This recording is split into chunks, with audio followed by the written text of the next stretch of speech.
Lecture du livre des Nombres, chapitre 9. L'Éternel parla à Moïse dans le désert de Sinaï, le premier mois de la seconde année après leur sortie du pays d'Égypte. Il dit: Que les enfants d'Israël célèbrent la Pâque au temps fixé. Vous la célébrerez au temps fixé, le 14e jour de ce mois, entre les 2 soirs.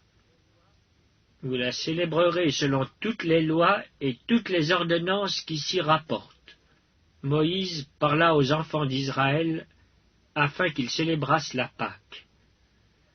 Et ils célébrèrent la Pâque le 14e jour du premier mois, entre les 2 soirs, dans le désert de Sinaï.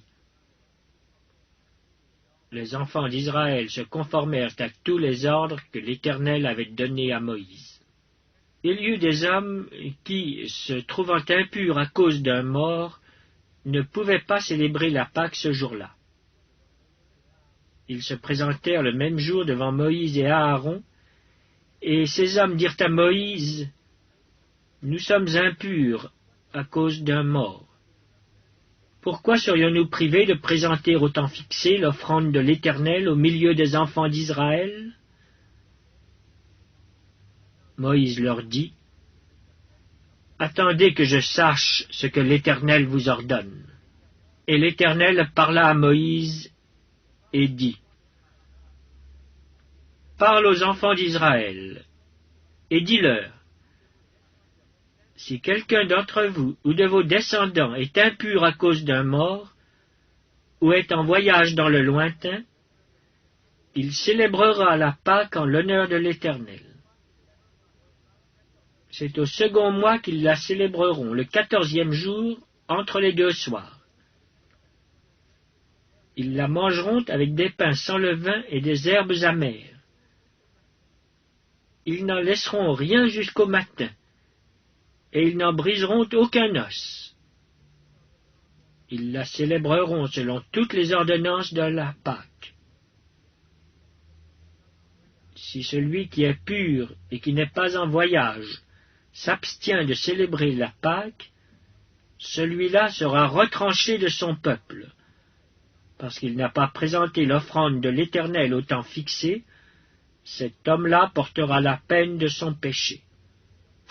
Si un étranger en séjour chez vous célèbre la Pâque de l'Éternel, il se conformera aux lois et aux ordonnances de la Pâque.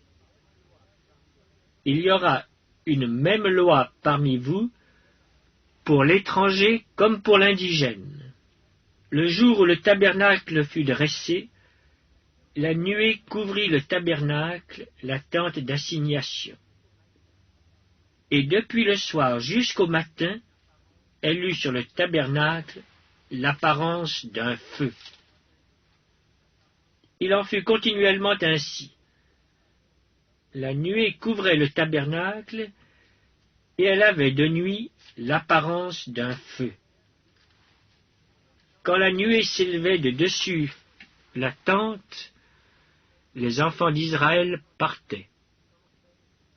Et les enfants d'Israël campaient dans le lieu où s'arrêtait la nuée. Les enfants d'Israël partaient sur l'ordre de l'Éternel, et ils campaient sur l'ordre de l'Éternel. Ils campaient aussi longtemps que la nuée restait sur le tabernacle. Quand la nuée restait longtemps sur le tabernacle, les enfants d'Israël obéissaient au commandement de l'Éternel et ne partaient point.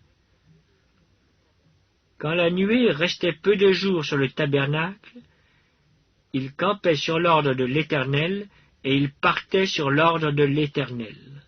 Si la nuée s'arrêtait du soir au matin, et s'élevait le matin, ils partaient.